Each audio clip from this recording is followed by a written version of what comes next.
नमस्कार, hornbill TV देख रहे हैं आप। मैं हूं आपके साथ विशाल गर्ग। खबरों की शुरुआत करेंगे। केंद्र सरकार ने उत्तराखंड के लिए special assessment for capital investment fund के तहत 615 करोड़ में से 365 करोड़ की पहली किस्त जारी कर दी है। वित्त सचिव ने सभी विभागों को हिदायत दी है कि दूसरी किस्त अभी आनी बाकी है, इससे पहले सभी सर्टिफिकेट जमा करा दें। उत्तराखंड वित्त सचिव दिलीप जावलकर ने बताया है कि केंद्र से special assessment for capital investment fund के तहत जारी होने वाले 615 करोड़ में से 365 करोड़ की पहली किस्त राज्य सरकार को प्राप्त हो गई है।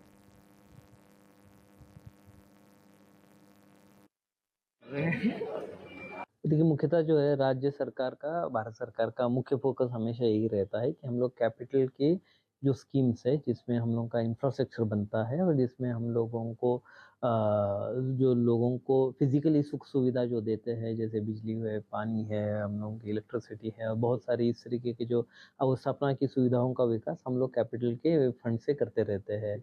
और इसमें हमेशा काफ़ी सारे प्रोजेक्ट्स लाइन्ड अप रहते हैं और उसमें धनराशि को आपके लिए धनराशि के लिए आवश्यक प्राविधान करना ये मुख्यतः वित्त विभाग का काम रहता है और यही भारत सरकार का भी वित्त विभाग करता रहता है। और संवाददाता अरुण सैनी हमारे साथ फोन लाइन पर जुड़ गए हैं। अरुण, जिस तरह से वित्त सचिव ने ये कहा है सभी विभागों को कि जल्द से जल्द अपने जो चीज़ें हैं वो उपलब्ध करा दें, ताकि जो किस्त आई है उसका समय पर भुगतान भी किया जा सके, क्या कुछ पूरा विषय है? तो आपको बता दें कि अरुण से हमारा संपर्क टूट गया है, दोबारा उनसे जुड़ने की कोशिश करेंगे। तो राज्य सरकार को ये पहली किस्त केंद्र सरकार से जारी हो गई है। सभी विभागों को इस दौरान हिदायत भी दी गई है कि सभी समय पर यूटिलिटी बजट का सही उपयोग कर सकें।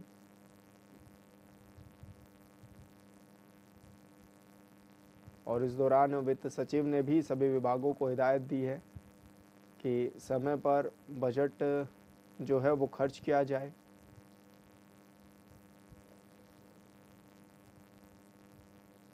तो राज्य सरकार की ओर से 615 करोड़ में से 365 करोड़ की पहली किस्त जारी कर दी गई है और वित्त सचिव ने सभी विभागों को हिदायत भी दे दी है कि मार्च से पहले दूसरी किस्त आनी है और इसलिए समय से अपने यूटिलिटी सर्टिफिकेट जमा भी करा दें। ऐसे में दिलीप जावलकर ने बताया है कि special assessment for capital investment fund के तहत ये किस्त जारी की गई है। और संवाददाता अरुण सैनी हमारे साथ फोन लाइन पर जुड़ गए हैं। अरुण, क्या कुछ ज़्यादा जानकारी मिल रही है? किस तरह के निर्देश वित्त सचिव ने भी दिए हैं? बिल्कुल।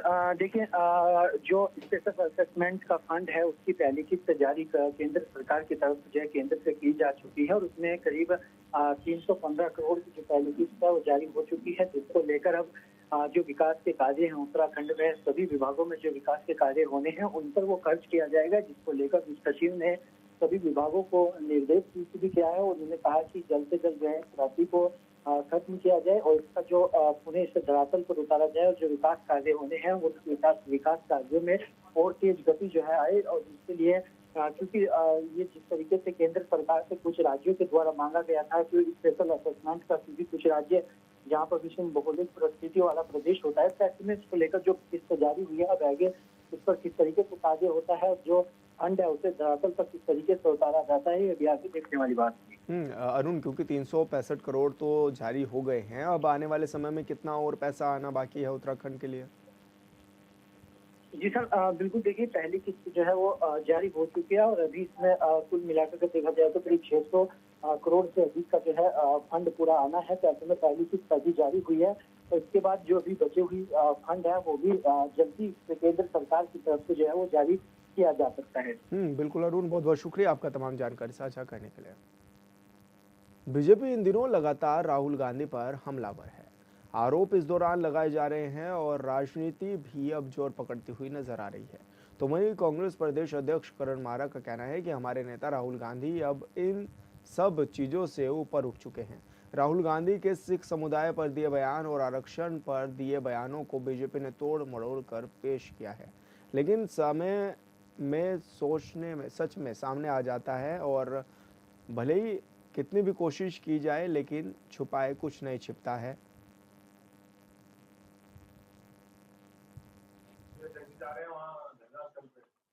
मेरे प्रभारी और मेरे बीच में या मेरी पार्टी और मेरे प्रभारी के बीच में क्या है, इसकी चिंता बीजेपी को करने की आवश्यकता नहीं है।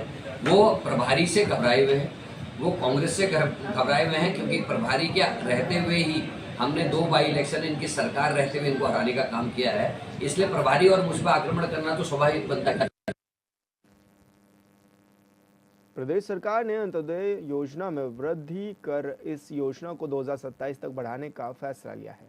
इसके तहत अंत्योदय परिवारों को साल के 3 सिलेंडर मुफ्त दिए जाएंगे। इसको लेकर कांग्रेस प्रदेश महामंत्री नवीन जोशी ने बयान जारी किया है। उनका कहना है कि अंत्योदय योजना एक छलावा है।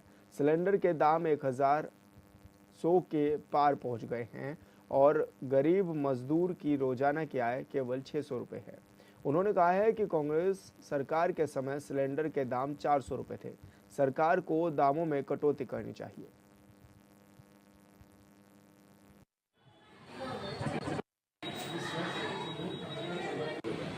सरकार मात्र एक दिखावा कर रही है कि हमने इसकी समय अवधि बढ़ा दी है और लोगों को इससे फायदा होगा। क्या फायदा होगा जरा आप बताइए। लोगों को जो दिन में काम करने के लिए जाते हैं उनकी मजदूरी भी 600 रुपये मात्र है और एक महीने में 3 सिलेंडर एक आदमी के लगते हैं। तो इस योजना का लोगों को फायदा नहीं मिल रहा है। तो बेहतर होता सरकार ये योजना बढ़ाने की जगह इस सिलेंडर की कीमत को कम करते और बेशक आप समय ना बढ़ाइए, उससे कोई फर्क पड़ने वाला नहीं है। आप उसके जो रेट है उसको कम कर दीजिए, 300-400 रुपये का कर दीजिए। लोगों को सिर्फ आप पब्लिसिटी के लिए समय बढ़ा दिया, मुख्यमंत्री जी ने ऐसा कर दिया, ये जनता सब समझती है। लोगों को मालूम है ये सिर्फ पब्लिसिटी स्टंट है, लोगों को इससे कोई फायदा होने वाला नहीं है और सरकार महंगाई पर अंकुश लगाने में नाकाम साबित हुई है। उत्तराखंड में लगातार विपक्ष सरकार पर हमलावर नजर आ रहा है और नीतियों पर भी सवाल उठा रहा है। बुधवार को महिला कांग्रेस कार्यकर्ताओं ने स्वयं सहायता समूह के साथ सचिवालय कूच किया, लेकिन पुलिस कर्मियों ने प्रदर्शनकारियों को रोक दिया। आरोप है कि सरकार की सिर्फ मात्र शक्ति की बात करती है, लेकिन काम कुछ नहीं करती।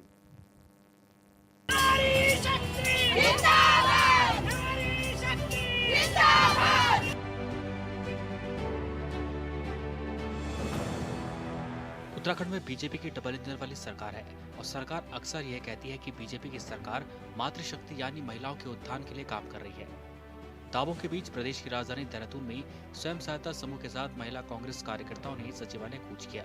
बारिश के बीच महिला कांग्रेस कार्यकर्ताओं ने जोरदार विरोध प्रदर्शन कर बीजेपी की सरकार की नीतियों पर सवाल उठाए। भाजपा ने, रेखा आर्य जी ने, पुष्कर धामी जी ने, मुझे नहीं पता भाजपा ने ये क्यों करा, लेकिन आज हमारी उन बहनों से वो रोजगार छीन लिया। उन्होंने एनसीसीएफ नाम की भारत सरकार के उपक्रम को बिना किसी टेंडरिंग के 250 करोड़ का काम देने की उनकी तैयारी चल रही है। स्वयं सहायता समूह की महिलाएं टेक होम राशन को एनसीसीएफ को देने का विरोध कर रही हैं, जिसमें महिला कांग्रेस का भी समर्थन है। महिला मोर्चा कांग्रेस ने स्वयं सहायता समूह की महिलाओं के साथ मिलकर सचिवालय कूच किया।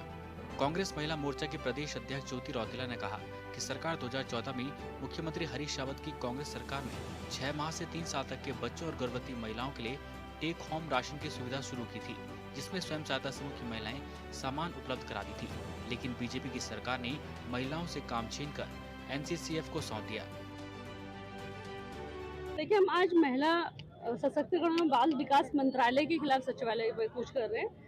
हमारे प्रदेश में हम कांग्रेस की सरकार में 2014 में टेक होम राशन एक योजना चली थी, जो कि 6 महीने से 3 साल के बच्चों को, 14 साल से 18 साल की बच्चियों को, गर्भवती महिलाओं को, धात्री महिलाओं को पौष्टिक आहार पहुंचाने का काम करती थी, जिसमें हमारे पूर्व मुख्यमंत्री हरीश रावत जी ने उस वक्त इस काम को सेल्फ हेल्प ग्रुप से जोड़ के जो ग्रामीण और शहरी क्षेत्र की महिलाएं हैं उनको रोजगार देने का काम किया था। भाजपा ने, रेखा आर्य जी ने, पुष्कर धामी जी ने, मुझे नहीं पता भाजपा ने ये क्यों करा, लेकिन आज हमारी उन बहनों से वो रोजगार छीन लिया। उन्होंने एनसीसीएफ नाम की भारत सरकार के उपक्रम को बिना किसी टेंडरिंग के 250 करोड़ का काम देने की उनकी तैयारी चल रही है और हमारी जो महिलाएं, स्वयं सहायता समूह की जो महिलाएं हैं, उनसे उनका रोजगार छीनने का काम आज ये सरकार कर रही है, जिसके खिलाफ हम सचिवालय कूच कर रहे हैं। दरअसल उत्तराखंड सरकार की एक योजना है जिसका नाम है THR यानी टेक होम राशन, जिसके तहत सरकार गर्भवती और स्तनपान कराने वाली महिलाओं और 6 महीने से 3 साल तक के बच्चों को पौष्टिक राशन मुहैया कराती है। इसका मकसद बच्चों और शिशुओं के पोषण की कमी को दूर करना है। पहले ये काम स्वयं सहायता महिला समूह की तरफ से किया जाता था, लेकिन आरोप है कि एनसीसीएफ को 250 करोड़ में बिना किसी टेंडरिंग के देने की तैयारी की जा रही है, जिससे स्वयं सहायता समूह की महिलाओं का रोजगार छीनने का काम किया जा सके। हमारी जो महिलाएं स्वयं सहायता समूह की जो महिलाएं हैं, उनसे उनका रोजगार छीनने का काम आज ये सरकार कर रही है, जिसके खिलाफ हम सचिवालय घोषित कर रहे हैं। उत्तराखंड सरकार ने स्वयं सहायता समूह से काम क्यों छीन लिया, इसे लेकर आरोपों की राजनीति है। उत्तराखंड हो या फिर उत्तर प्रदेश या फिर बीजेपी शासित कोई भी राज्य, बीजेपी अक्सर ही कहती है कि मातृशक्ति को बढ़ावा दिया जा रहा है, तो फिर उत्तराखंड में ऐसा क्यों हो रहा है, ये विपक्ष का सवाल है। Bureau report, hornbill TV. Uttarakhand में 2017 से ही बीजेपी की डबल इंजन वाली सरकार है। सत्ताधारी पार्टी यानी बीजेपी का दावा है कि राज्य गठन से लेकर अब तक भ्रष्टाचार से जुड़े 281 मामलों में कुल 303 गिरफ्तारियां हुई हैं। लेकिन धामी सरकार ने 3 वर्ष में ही 68 भ्रष्टाचारियों को जेल भेजा है, जिसमें कई बड़े अधिकारी भी शामिल हैं। सरकार के दावों पर विपक्ष सवाल उठा रहा है और पूछ रहा है कि अगर सरकार भ्रष्टाचारियों पर कार्रवाई कर रही है तो अपने नेताओं पर कार्रवाई करने में सरकार के हाथ क्यों कांप रहे हैं। इस रिपोर्ट में देखिए। उत्तराखंड में जीरो टॉलरेंस की नीति पर काम। धामी सरकार में भ्रष्टाचारियों पर कड़ी कार्रवाई। 3 वर्ष में 57 ट्रैप कर 68 भ्रष्टाचारी भेजे गए जेल।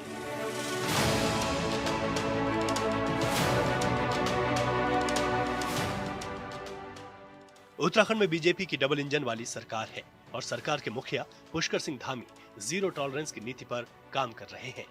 मुख्यमंत्री धामी की भ्रष्टाचार के खिलाफ जीरो टॉलरेंस की मुहिम के तहत 3 साल में विजिलेंस ने रिकॉर्ड 57 ट्रैप कर 68 भ्रष्टाचारियों को जेल भेजा है, जिसे पार्टी के नेता बड़ी उपलब्धि मान रहे हैं।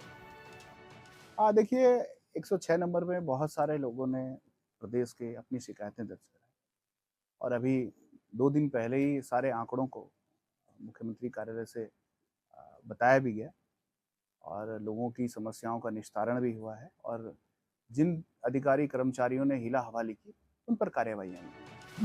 कार्रवाई में भ्रष्टाचार मुक्त ऐप 1064 की है बड़ी भूमिका। ऐप पर 973 विजिलेंस और नॉन विजिलेंस की शिकायतें। फिलहाल 38 शिकायतों पर विजिलेंस टीम की जांच जारी।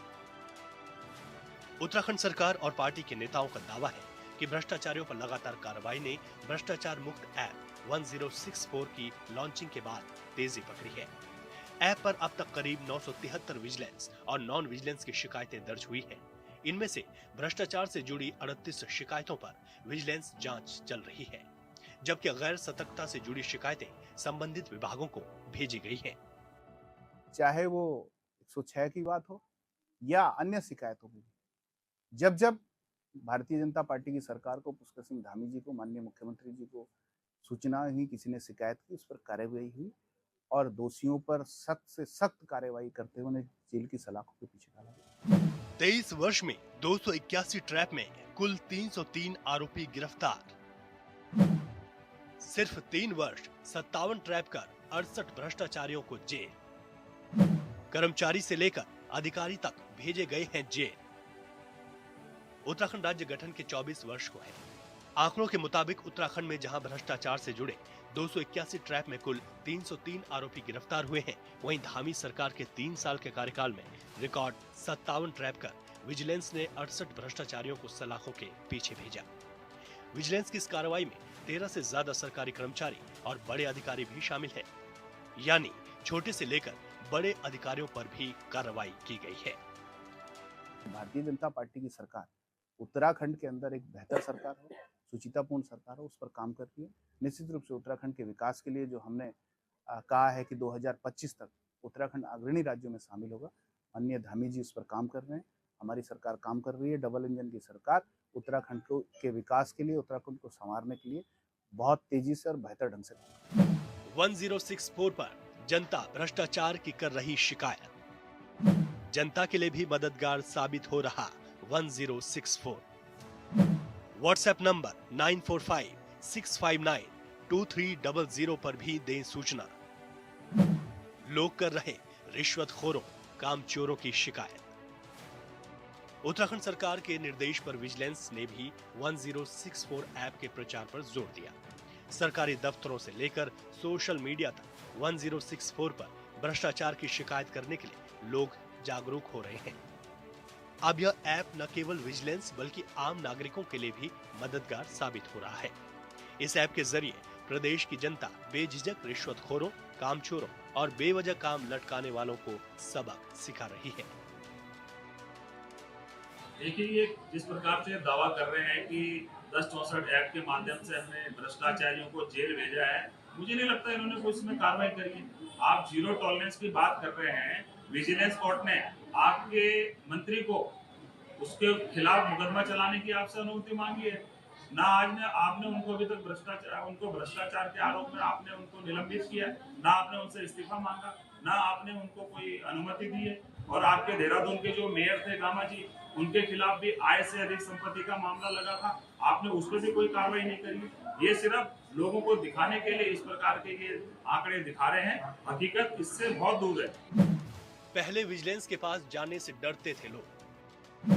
प्रदेश की जनता कर रही ऑनलाइन शिकायतों को जिम्मेदारी से निपटा रही विजिलेंस। भ्रष्टाचारियों पर कार्रवाई, विपक्ष उठा रहा सवाल। बीजेपी के लोगों का कहना है कि पहले लोग विजिलेंस के पास जाने से न केवल डरते थे बल्कि बचते भी थे। सरकारें भी विजिलेंस को खुली छूट नहीं देती थी। इससे भ्रष्टाचारियों के हौसले बुलंद रहते थे। लेकिन अब ऑनलाइन शिकायत दर्ज होने के बाद विजिलेंस की भी मजबूरी है कि शिकायत को जिम्मेदारी के साथ समय पर निपटाना है। सत्ता पक्ष के दावे हैं पर विपक्ष के कुछ सवाल भी। अगर जीरो टॉलरेंस की बात कर रहे हैं तो मुख्यमंत्री जी कार्रवाई करें ना। आप अपने मंत्री को बर्खास्त करिए, आप उनके खिलाफ कार्रवाई करिए, आप अनुमति दीजिए इसकी। आप ना अनुमति दे रहे हैं, ना आप कार्रवाई कर रहे हैं, और आप कह रहे हैं जीरो टॉलरेंस में आगे पहुंचिए।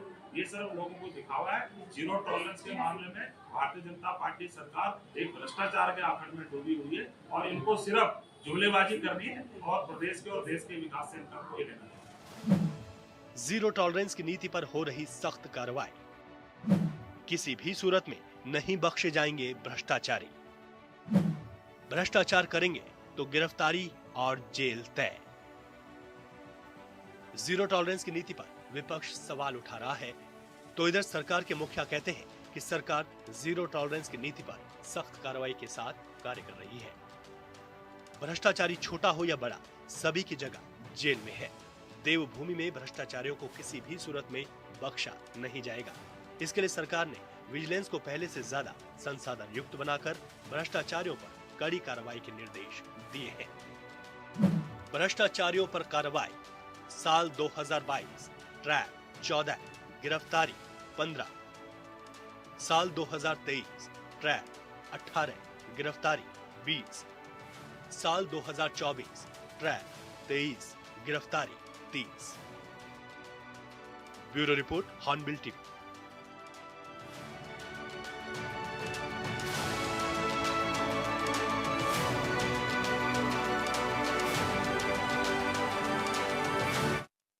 चमोली में मौसम के बदले मिजाज के चलते एक बार फिर से हाईवे बाधित होने का सिलसिला शुरू हो गया है।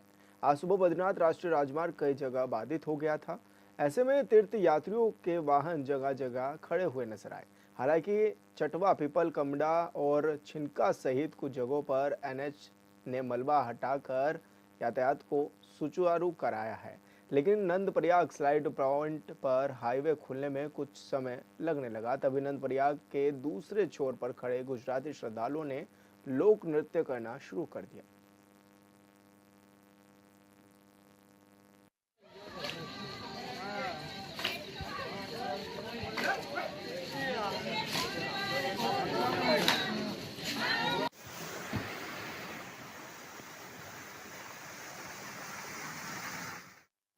स्वच्छता ही सेवा अभियान के तहत 17 सितंबर से 2 अक्टूबर तक स्वच्छता पखवाड़ा मनाया जा रहा है। इसी क्रम में स्वच्छता संस्कार थीम के साथ ही गंगोत्री में गंगा विचार मंच ने गंगा तट पे पुराने कपड़े इकट्ठा किए। साथ ही स्वच्छता संदेशों को जन जन तक पहुंचाने का आह्वान भी किया।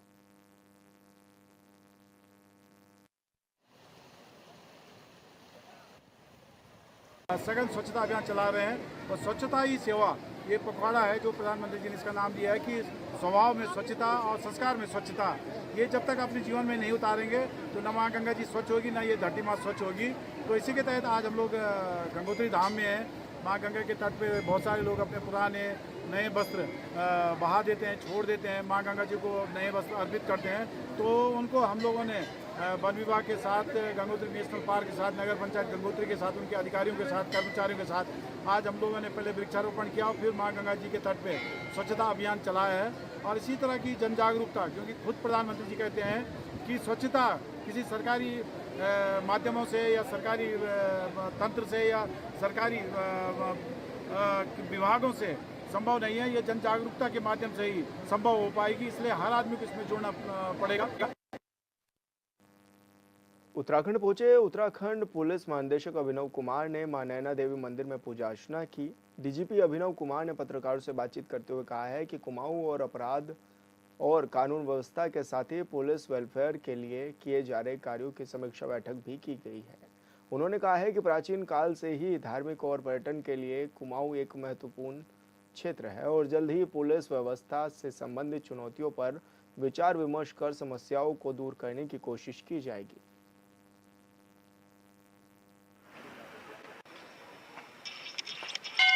और कोशिश यही है कि इस दौरे में तो पूरे कुमाऊं क्षेत्र की जो अपराध की और कानून व्यवस्था की समीक्षा कर लूँ मैं ठीक से, और साथ ही साथ जो हमारे पुलिस के कर्मचारियों के लिए वेलफेयर के लिए कार्य चल रहे हैं, जो निर्माण कार्य चल रहे हैं, उनकी जो वर्किंग कंडीशंस के बारे में जो हम लोग समय समय पे दिशा निर्देश दे रहे हैं, तो उनके साथ भी सम्मेलन करके उनके डिसिप्लिन के बारे में, उनके मोराल के बारे में जानकारी करूं।